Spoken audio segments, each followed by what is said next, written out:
امام حسین رسول اللہ کی نبوت، امام علی علیہ السلام کی ولایت اور امام حسن علیہ السلام کے صبر کے وارث تھے۔ اس وقت پوری دنیا امام حسین کو وارث شریعت سمجھتی تھی۔ یہی وجہ تھی کہ جیسے ہی یزید خلیفہ بنا، اس نے یہ سوچا اگر حسین میری بیعت کر دے گا تو پوری دنیا کے پاس میری خلافت کو تسلیم نہ کرنے کی وجہ ہی باقی نہ بچے گی۔ یزید جو اس وقت آدھی دنیا پہ حکومت کرتا تھا، وہ سرعام رسول اللہ کی توہین کرتا تھا، قرآن کا مذاق اڑاتا تھا۔ جیسے ہی یزید کا قاصد مدینے کے گورنر ولید کے پاس پہنچا، جس پیغام میں یہ لکھا تھا کہ حسین سے میری بیعت کرواؤ، اگر وہ میری بیعت نہیں کرتا تو اس کا سر کاٹ کے میری طرف شام بھیجو، امام حسین بے وطن بن جاتے ہیں۔ بس جب مدینے کے حالات امام حسین کے لیے رہنے کے قابل نہیں رہتے، آپ 28 رجب 60 ہجری اللہ کے گھر کی طرف ہجرت کرتے ہیں، اور جب مکے میں یزید کے سپاہی آپ کو حج کے دوران قتل کرنا چاہتے ہیں تو آپ حج کو عمرے میں تبدیل کر کے 8 ذی الحج 60 ہجری مکے سے کوفہ کی طرف سفر کرتے ہیں۔ پہلی محرم حر ابن رہائی جو کوفے کے گورنر عبید اللہ ابن زیاد کے حکم سے کوفے کے آس پاس امام حسین کے قافلے کو تلاش کر رہا تھا، وہ نواسۂ رسول کے قافلے تک پہنچ جاتا ہے۔ امام حسین نے جیسے ہی کوفے کے سپاہیوں کو دیکھا جو پیاسے ہیں، فوراً عباس سے کہتے ہیں، عباس، حر اور ان کے ساتھیوں کو پانی پلاؤ۔ جناب عباس سب کو پانی پلاتے ہیں۔ حر شرمسار ہوتا ہے کہ میں رسول اللہ کے نواسے کو قیدی بنانے آیا ہوں۔ اتنے میں امام حسین فرماتے ہیں، نماز کا وقت ہے، نماز پڑھتے ہیں۔ حر امام حسین کے پیچھے نماز پڑھتا ہے اور بعد نماز کہتا ہے، عبید اللہ ابن زیاد کے پاس یزید کا حکم پہنچا ہے کہ آپ سے بیعت لینی ہے۔ امام حسین فرماتے ہیں، مجھ جیسا یزید کی بیعت کیسے کر سکتا ہے؟ حر آنکھیں جھکا لیتے ہیں، پھر فرماتے ہیں، عبید اللہ کا یہ حکم ہے کہ آپ کا رستہ روک لیا جائے اور کوفے کی طرف آپ کو آنے نہ دیا جائے۔ امام حسین فرماتے ہیں، میرا رستہ چھوڑو، میں کہیں اور چلا جاؤں گا۔ یہ منظر عبید اللہ کے سپاہی دیکھ رہے تھے کہ حر امام حسین سے نرمی سے پیش آ رہا ہے۔ وہ گورنر کو خط لکھتے ہیں کہ کسی اور کو سالار بنا کے بھیجے۔ بس جیسے ہی عصر کا وقت قریب ہوتا ہے، حر کہتا ہے، مولا، میں ان سپاہیوں کو دیکھتا ہوں، آپ کوفہ چھوڑ کے کہیں اور سفر کرنا شروع کریں۔ امام حسین عرب کے صحرا کا سفر کرتے ہیں۔ 2 محرم امام حسین کربلا کی زمین پہ پہنچے۔ جیسے ہی کرب کی زمین پہ امام حسین کے گھوڑے مرتجز نے قدم رکھا تو وہ ٹھہر جاتا ہے۔ امام حسین اترتے ہیں، زمین کو ہاتھ لگاتے ہیں تو زمین سے رسول اللہ کے خون کی خوشبو آتی ہے۔ امام حسین جناب عباس سے فرماتے ہیں، اے میرے بھائی، نہر فرات کے ساتھ خیمے لگاؤ، مجھے اس جگہ کا میرے نانا نے پہلے ہی بتا دیا تھا۔ اہل بیت کے خیمے لگتے ہیں۔ اس وقت امام حسین کے ساتھیوں میں صرف 72 افراد ہوتے ہیں اور باقی مستورات اور معصوم سے بچے ہوتے ہیں۔ 3 محرم عمر بن سعد 30,000 کا لشکر لے کے دریائے فرات کے اس کنارے آ پہنچتا ہے جہاں امام حسین اپنی بہنوں، بیٹیوں اور بچوں کے ساتھ قیام کر رہے تھے۔ آ کے یہ پیغام دیتا ہے کہ حسین، یزید کی بیعت کرو ورنہ ہم تمہیں قتل کر دیں گے۔ اس وقت تک کربلا کے میدان میں 32,000 گھوڑے، 40,000 تلواریں، 20,000 تیر کمان، 10,000 اونٹ اور 15,000 پیدل سپاہی موجود تھے۔ امام حسین عمر بن سعد کے پاس یہ پیغام بھجواتے ہیں کہ میری 3 باتوں میں سے کوئی ایک بات مان لو۔ پہلی بات، میں تو کوفے والوں کے بلانے پہ یہاں آیا تھا، اگر کوفے والے مجھے بلانا نہیں چاہتے تو میرا رستہ چھوڑو، میں واپس چلا جاؤں گا۔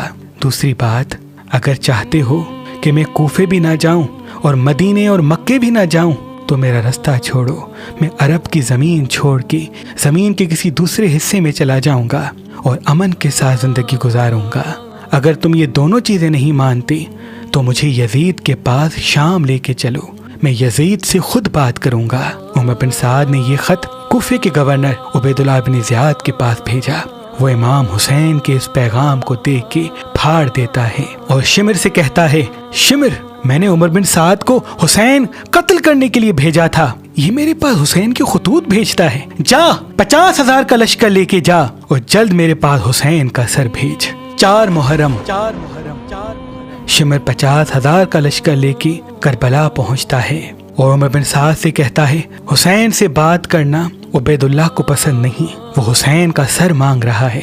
عمر بن سعد کہتا ہے، حسین کو قتل کرنا آسان نہیں، حسین کے ساتھ عباس ہے، اکبر ہے، بنی ہاشم کے جوان ہیں، کچھ اور سپاہی اور بہادر منگواتے ہیں۔ 5 محرم 7 قبیلوں سے وہ بہادر منگوائے جاتے ہیں جن کی بہادری عرب کی سرزمین پہ مشہور تھی، ان میں سے ایک طارق بھی تھا۔ 6 محرم کے دن 1.25 لاکھ کا لشکر کربلا کی زمین پہ پہنچتا ہے۔ جب بھی لشکر آتا تو فوج یزید میں نعرے لگ جاتے، خوشی کا ماحول برپا ہو جاتا اور امام حسین اور ان کے بچے اللہ کی عبادت میں مصروف ہو کے اللہ کا شکر کرتے۔ بس 7 محرم کا سورج جیسے ہی طلوع ہوتا ہے تو عمر بن سعد کے پاس کوفے کے گورنر کا یہ پیغام پہنچتا ہے کہ اتنے دن گزر گئے، ابھی تک حسین کا سر نہیں بھیجا اور نہ ہی بیعت کی کوئی خبر ملی ہے۔ حسین کو دریائے فرات سے الگ کرو، ان کو پیاسا رکھو، ان کو تکلیف دو تاکہ ان کے بچے تڑپیں اور یہ یزید کی بیعت کریں۔ 7 محرم کو امام حسین کے خیام نہر فرات سے ہٹا کر دور لگوائے جاتے ہیں اور امام حسین کا پانی بند کر دیا جاتا ہے۔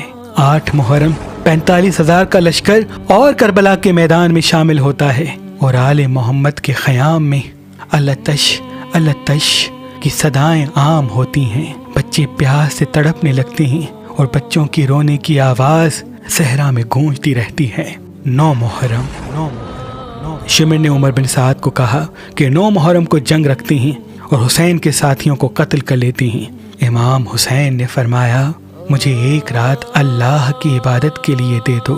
بس 9 محرم کا سورج جیسے ہی ڈوبتا ہے، امام حسین اپنے تمام ساتھیوں کو ایک خیمے میں جمع کرتے ہیں اور فرماتے ہیں، تم نے میرا بہت ساتھ دیا، میں تم سب سے راضی ہوں، اب چاہتا ہوں کہ اپنے اپنے شہر واپس چلے جاؤ۔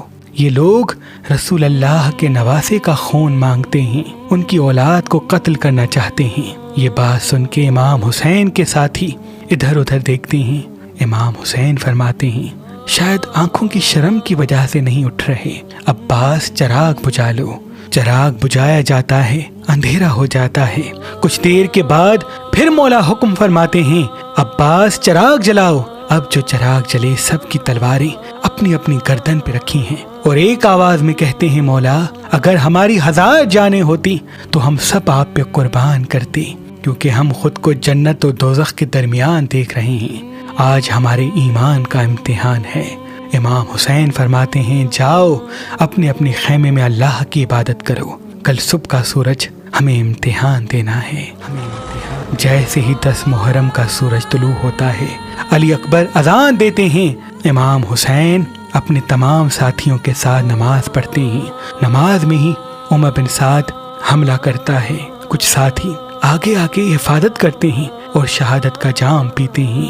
بعد نماز علی اکبر سب سے پہلے آ کے عرض کرتے ہیں، مولا مجھے اجازت دیں۔ امام حسین اجازت دیتے ہیں۔ نواسہ رسول کے ساتھی فرماتے ہیں، شبیہ رسول ہمارے سامنے میدان میں جائے اور ہم بیٹھے رہیں، یہ گوارا نہیں، پہلے ہم جائیں گے۔ اتنی دیر میں وہ حر جس نے سب سے پہلے امام حسین کا رستہ پہلی محرم کو روکا تھا، وہ اپنے ہاتھوں کو باندھ کے اپنے بچوں سے کہتا ہے، مجھے امام حسین کے پاس لے کے چلو۔ امام حسین کے قدموں میں آتا ہے اور کہتا ہے، اے میرے مولا، میں نے آپ کا رستہ روکا، آج میں خود کو جنت اور دوزخ کے درمیان دیکھ رہا ہوں۔ اس دنیا پہ لعنت ہو جو حسین کو چھوڑ دے، بس مجھے معاف کر دی۔ امام حسین جناب حر کا ماتھا چومتے ہیں اور کہتے ہیں، جا حر، میں نے تمہیں آزاد کیا، میں نے تمہیں معاف کیا۔ حر فرماتے ہیں، مولا اگر معاف کیا تو مجھے اجازت دیں تاکہ ان ظالموں سے سب سے پہلے میں لڑوں۔ امام اجازت دیتے ہیں، وہ میدان میں آتے ہیں، کافی دیر لڑتے ہیں اور شہادت کا جام پیتے ہیں۔ ایک ایک مولا حسین کا ماننے والا میدان میں جاتا اور مسکرا کر اللہ کے دین پہ قربان ہو جاتا۔ بس کبھی جناب جون کی لاش آتی ہے، کبھی حبیب ابن مظاہر کی، کبھی زہیر، کبھی اون و محمد، کبھی شہزادہ قاسم، کبھی جناب عباس، کبھی علی اکبر، تو کبھی 6 ماہ کا معصوم بچہ علی اصغر امام حسین کی گود میں تڑپ تڑپ کے اللہ کے دین پہ قربان ہو جاتا ہے۔ جب کربلا کے میدان میں کوئی نہ رہا، تب امام حسین میدان میں آ کے فرماتے ہیں، اے فوج یزید، پہچانو میں رسول اللہ کا نواسا ہوں، میرے بچوں کو بے جرم و خطا تم نے مارا ہے، ہم نے 3 دن سے پانی نہیں پیا، میں نے کیا بگاڑا ہے؟ فوج یزید کہتی ہے، ہم سب تجھے تیرے بابا علی کے بغض میں مار رہے ہیں۔ امام حسین فرماتے ہیں، وہ علی جو اسلام کی حفاظت کرتا تھا، جس نے خیبر و خندق، بدر و احد میں رسول اللہ کے دین کو ہر خاص و عام تک پہنچایا، آج اسی اسلام کا علم بلند کر کے اسی علی کی اولاد سے بدلہ لے رہے ہو۔ امام حسین کی بات ابھی ختم نہ ہوئی تھی کہ حملہ شروع ہو جاتا ہے۔ جب فردن فردن مقابلہ نہیں ہو پاتا، تب 10,000 کا لشکر اکٹھا حملہ کرتا ہے، امام حسین فنار کرتے ہیں۔ 20,000 کا لشکر امام حسین کے مد مقابل آتا ہے، امام حسین فنار کرتے ہیں۔ کبھی لڑتے لڑتے اتنا آگے نکل جاتے تھے کہ کوفے کی فوج بھاگتے بھاگتے دارالامارہ تک پہنچ جاتی تھی۔ کتابوں میں ہے صرف ایک امام حسین نے 80,000 فوجیوں کو فنار کیا۔ جب آدھے سے بھی زیادہ لشکر امام حسین کی تلوار کے آگے نہ ٹک سکا، تو شمر اور عمر بن سعد نے یہی سوچا کہ اگر حسین کو شہید کرنا ہے تو خیام کو آگ لگا لیتے ہیں۔ جب حسین خیموں کی طرف جائیں گے تو پیچھے سے تیر چلائیں گے۔ بس بیبیوں کے خیموں کو آگ لگائی جاتی ہے۔ میدان کربلا میں جیسے ہی امام حسین کے کانوں میں بیبیوں کے رونے کی آواز آتی ہے، وہ مڑ کے دیکھتے ہیں کہ خیام کو آگ لگ چکی ہوتی ہے۔ وہ خیام کی طرف جاتے ہیں، پیچھے سے ظالم تیر چلاتے ہیں۔ امام حسین تیروں کو روکنے کے لیے کبھی میدان میں آتے، کبھی جلتے ہوئے خیموں کی طرف جاتے، چاروں طرف سے تیر چلنا شروع ہو جاتے ہیں۔ شمر کی آواز بلند ہوتی ہے، جس کے پاس جو ہے وہ حسین کا نشانہ لے۔ کوئی تیر مارتا ہے، کوئی نیزہ پھینکتا ہے، کوئی برچھی مارتا ہے، کوئی تلوار مارتا ہے۔ جس کے پاس مارنے کے لیے کچھ نہ ہوتا، وہ کربلا کی زمین سے پتھر اٹھاتا اور امام حسین کی طرف پھینکتا۔ اتنے میں آواز غیب آتی ہے، اے حسین لوٹ آؤ، تیرا اللہ تجھ سے راضی ہو گیا۔ امام حسین ذوالفقار کو روکتے ہیں۔ عمر بن سعد حرملہ کو کہتا ہے، اے حرملہ ایسا تیر مار کہ حسین زین سے زمین پہ آ جائے۔ وہ 3 نوکوں والا وہ تیر نکالتا ہے جس سے جانوروں کا شکار کیا جاتا تھا، اور تیر امام حسین کو اتنی زور سے مارا جاتا ہے کہ امام حسین کے سینے پہ تیر لگتا ہے اور امام حسین کی پیٹھ سے نکلتا ہے۔ امام حسین تیر کو نکالنا چاہتے ہیں، اتنے میں ظالم امام حسین کے سر پہ وار کرتے ہیں اور امام حسین گھوڑے کی زین سے زمین پہ آتے ہیں۔ آپ کے جسم پر اتنے تیر تھے کہ نہ آپ زین پہ تھے نہ زمین پہ تھے، تیروں کے مسلح پہ تھے، اللہ کا شکر کر رہے تھے۔ فوج یزید جھوم رہی تھی، وہاں بیبیاں خیام میں رو رہی تھیں۔ اتنے میں شمر کہتا ہے، اب حسین کا سر کاٹو۔ جو بھی رسول اللہ کے نواسے کے قریب جاتا، رسول اللہ کا چہرہ نظر آتا۔ بس شمر ایک خنجر لے کے پتھر پہ مارتا ہے، وہ پتھر ٹوٹ جاتا ہے، اور پھر کہتا ہے، یہ گواہی یزید کے سامنے دینا کہ میں نے کیسے اس کے لیے رسول اللہ کے نواسے کا احترام بھی نہ کیا۔ امام حسین کے پاس آتا ہے اور امام حسین کا سر کاٹ کے نیزے پہ بلند کرتا ہے۔ فوج یزید خوشی کا جشن مناتی ہے اور سپاہی بیبیوں کو لوٹنے کے لیے خیام کا رخ کرتے ہیں، بیبیوں کو تازیانے مارتے ہیں، بچوں کو تماچے مارتے ہیں، ایک ایک سامان لوٹ لیتے ہیں۔ جس جس بیوی کے کانوں میں بالیاں ہوتی ہیں اس کو کھینچ کے اتارتے ہیں۔ پھر عمر بن سعد کہتا ہے، میرے پاس یہ حکم ہے کہ رسول کے نواسے کی شہادت کے بعد ان کے جسم کو پامال کیا جائے۔ بس پامال گاہ سجائی جاتی ہے، ہر ایک شہید کا کوئی نہ کوئی وارث سامنے آتا ہے اور اس کی لاش کو پامال ہونے سے بچاتا ہے۔ کبھی بی بی ام لیلا کے قبیلے والے لوگ آ کے کہتے ہیں کہ اکبر ہماری شہزادی کا بیٹا ہے۔ کبھی بی بی رباب کے قبیلے والے آ کے کہتے ہیں کہ اصغر ہماری شہزادی کا بیٹا ہے۔ کبھی بی بی ام البنین کے قبیلے والے کہتے ہیں کہ عباس ہماری آقا زادی کا بیٹا ہے۔ بس ایک ایک لاش الگ ہوتی جاتی ہے۔ صرف تنہا امام حسین کا جسم مبارک کربلا کی زمین پہ بچتا ہے۔ گھوڑوں کو لایا جاتا ہے اور امام حسین کی لاش کو پامال کرنا شروع کرتے ہیں۔ امام جعفر صادق علیہ السلام نے فرمایا، میرا سلام ہو میرے اس غریب دادا پر جس کے جسم کو اتنا پامال کر دیا گیا کہ ان کی پسلیاں ٹوٹ گئیں، اور وہاں بے وارث و مددگار بیبیاں جلے ہوئے خیموں کی راکھ پہ بیٹھی رو رہی تھیں۔ صبح کا سورج ڈھل گیا، اندھیرا چھا گیا اور غریبوں کی شام آ گئی۔ عمر بن سعد نے کہا، پیاس کی وجہ سے یہ بیبیاں مر نہ جائیں، ہمارے پاس عبید اللہ کا حکم ہے کہ اہل بیت کی مستورات کو قیدی بنا کے محل میں لایا جائے۔ جاؤ ان کو پانی دو، ان کے بچوں کو پانی دو۔ پانی لایا جاتا ہے، بیبیاں پانی پینے سے انکار کرتی ہیں۔ عمر بن سعد کہتا ہے، ہر کی بیوی کو بلاؤ، شاید ہر کی وفا کی وجہ سے یہ آل رسول کی مستورات ہم سے پانی پی لیں۔ ہر کی بیوی زوہا پانی لاتی ہے، بہت اصرار کرتی ہے۔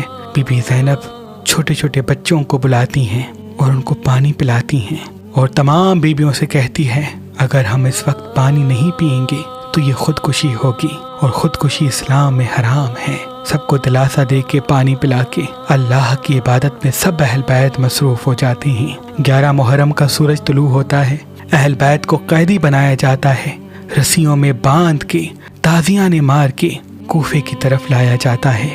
کوفے میں جیسے ہی بی بی زینب پہنچے، عبید اللہ کہتا ہے، دیکھا خلیفہ یزید کی بیعت کو نہ ماننے کا انجام، آج اللہ نے اہل بیت کو رسوا کر دیا۔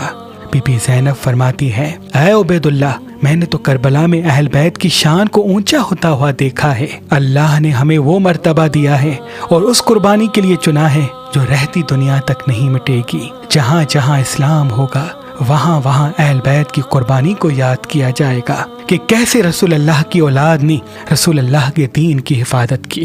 یہ سن کے دربار کے لوگ سر جھکانے لگتی ہیں۔ عبید اللہ کہتا ہے، اب ان بیبیوں کو قید خانے میں ڈالو اور صبح شام لے کے جانا۔ بیبیاں مشکل سفر طے کرتے کرتے پہلی سفر کو شام پہنچتی ہیں۔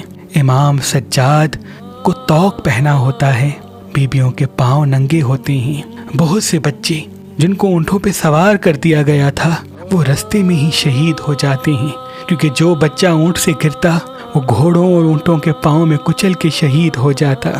بس شام سجایا جاتا ہے، بیبیوں کو بازاروں سے محل لایا جاتا ہے اور گھروں کی چھتوں سے آل محمد کو پتھر مارے جاتے ہیں۔ یزید نے اپنی خوشی کا جشن اپنے محل میں رکھا تھا، اور اس محل میں یزید کی بیوی ہند بھی شامل تھی۔ آل رسول جیسے ہی محل کے پہلے دروازے پہ پہنچے تو ہند کی خادمہ ہند تک یہ پیغام پہنچاتی ہے کہ کچھ قیدی آئے ہیں اور سنا ہے ان کا تعلق مدینے سے ہے۔ ہند مدینے کا نام سن کے قیدیوں سے ملنا چاہتی ہے، اپنی خادماؤں سے کہتی ہے، قیدیوں کے ساتھ میری کرسی لگاؤ، میں ان سے مدینے کے حالات پوچھوں گی۔ بس یزید کی بیوی اپنی خادماؤں کے ساتھ بیبیوں کے پاس آتی ہے۔ ہند اپنی کرسی پہ بیٹھتی ہے۔ بی بی زینب نے جیسے ہی ہند کو دیکھا اپنی بہن بی بی ام کلثوم سے کہا، بہن پہچانو، یہ ہند ہے جو ہماری کنیز ہوا کرتی تھی، ہم نے اس کو قرآن سکھایا، ہم نے اس کو پردہ سکھایا۔ ہند نے پوچھا، اے قیدیو بتاؤ، کیا تم مدینے والے سرداروں کو جانتی ہو؟ بی بی زینب فرماتی ہیں، کون سے سردار؟ ہند کہتی ہے، علی کا خاندان، رسول اللہ کا خاندان، میرے مولا حسین کا خاندان۔ بتاؤ، تم نے کبھی عباس کو دیکھا، حسین کو دیکھا، علی اکبر کو دیکھا؟ بی بی زینب فرماتی ہے، اے ہند، حسین کی بہنوں کا نہیں پوچھو گی۔ ہند کو جلال آتا ہے اور وہ کہتی ہے، اے قیدی عورت، یہ محل اس قابل نہیں کہ میں رسول کی نواسیوں کا ذکر کروں۔ بات جب یہاں تک پہنچتی ہے، بی بی زینب نظروں کو اٹھا کے فرماتی ہے، اے ہند، وہ جو سامنے کٹا ہوا سر رکھا ہوا ہے یہ تیرے مولا حسین کا ہے، یہ پہلے نیزے پہ سوار علی اکبر کا سر ہے، اس کے ساتھ قاسم کا سر ہے، اور یہ گھوڑوں کے بالوں کے ساتھ جو باندھا ہوا ہے یہ تیرے آقا عباس کا سر ہے۔ اے ہند، کیا تو نے ابھی نہیں پہچانا؟ میں وہ زینب ہوں جس نے تمہیں قرآن پڑھایا تھا، تجھے پردہ سکھایا تھا۔ جیسے ہی ہند یہ سنتی ہے تو ساتھ پتھر پڑا ہوتا ہے، اپنے سر پہ مارتی ہے، اس کا سر زخمی ہو جاتا ہے۔ وہ چیخ کے کہتی ہے، آل رسول پہ اتنا بڑا ستم ہو گیا، وہ کھینچ کے اپنے سر سے چادر اتارتی ہے اور یزید کے محل میں آتی ہے اور کہتی ہے تجھے شرم نہیں آئی؟ رسول اللہ کی بیٹیاں قیدی کھڑی ہیں اور تو اسی رسول کے منبر پہ بیٹھ کے خوشیاں منا رہا ہے۔ نواسہ رسول امام حسین کو شہید کر دیا، ان کے بچوں کو مار دیا۔ یزید نے جیسے ہی دیکھا کہ میری بیوی محل میں آئی ہے اور اس کے سر پہ چادر نہیں ہے تو وہ فوراً اپنے تخت سے اٹھتا ہے اور اپنی بیوی کا سر ڈھانپنا چاہتا ہے۔ یزید کی بیوی کہتی ہے اے یزید، مجھے بے ردا دیکھ کے تیری غیرت جاگ گئی۔ ارے جس نے ہمیں پردہ سکھایا تو نے ان کے سروں سے چادروں کو لٹوا لیا۔ بتا کیا تم نے امام حسین کو شہید کروایا ہے؟ یزید کہتا ہے ہاں، میں نے حکم تو دیا تھا لیکن عبید اللہ نے جلد بازی سے کام لیا۔ بس وہ روتی ہوئی بی بی زینب کے پاس آتی ہے اور کہتی ہے میں بھی آپ کے ساتھ قائد خانے میں رہوں گی۔ بی بی زینب کہتی ہے اے ہند جا اپنے محل واپس، اگر تو ہمیں راضی کرنا چاہتی ہے تو اپنے بچوں کی ایسی پرورش کر کہ وہ اللہ کے دین سے محبت کریں، ہم اہل بیت سے محبت کریں۔ یہ تمہارا شوہر بڑا ظالم ہے، جب رسول اللہ کے خاندان پہ رحم نہیں کرتا تو تجھ پہ کیا رحم کرے گا؟ جا ہند چلی جا۔ بی بی زینب کے حکم کو سر آنکھوں پہ رکھ کے واپس چلی جاتی ہے اور اپنے بچوں کی ایسی پرورش کرتی ہے کہ یزید کے مرنے کے بعد جیسے ہی تخت پہ یزید کا بیٹا معاویہ بیٹھتا ہے تو وہ اس حکومت پہ لعنت کرتا ہے اور کہتا ہے کہ میں اس تخت پہ کیسے بیٹھوں جس تخت پہ نواسہ رسول کا خون لگا ہوا ہو، اور یوں روتا ہوا وہ تخت چھوڑ دیتا ہے، اپنی حکومت چھوڑ دیتا ہے۔ یہ ہے اللہ کا انصاف اور یہ ہے امام حسین کی قربانی کا نتیجہ کہ یزید کا خود کا بیٹا اپنے باپ پہ لعنت کرتا ہے اور 1400 سال گزرنے کے بعد بھی گھر گھر سے امام حسین کے ذکر کی صدا آج بھی آتی رہتی ہے۔ لا الہ الا اللہ محمد الرسول اللہ تمام مسلمان فخر کے ساتھ پڑھتے ہیں اور اس پہ ایمان رکھتے ہیں۔ یزید ستم کر کر کے تھک گیا لیکن نہ وہ اللہ کا دین مٹا پایا، نہ ہی رسول اللہ کی اہل بیت کو جھکا پایا۔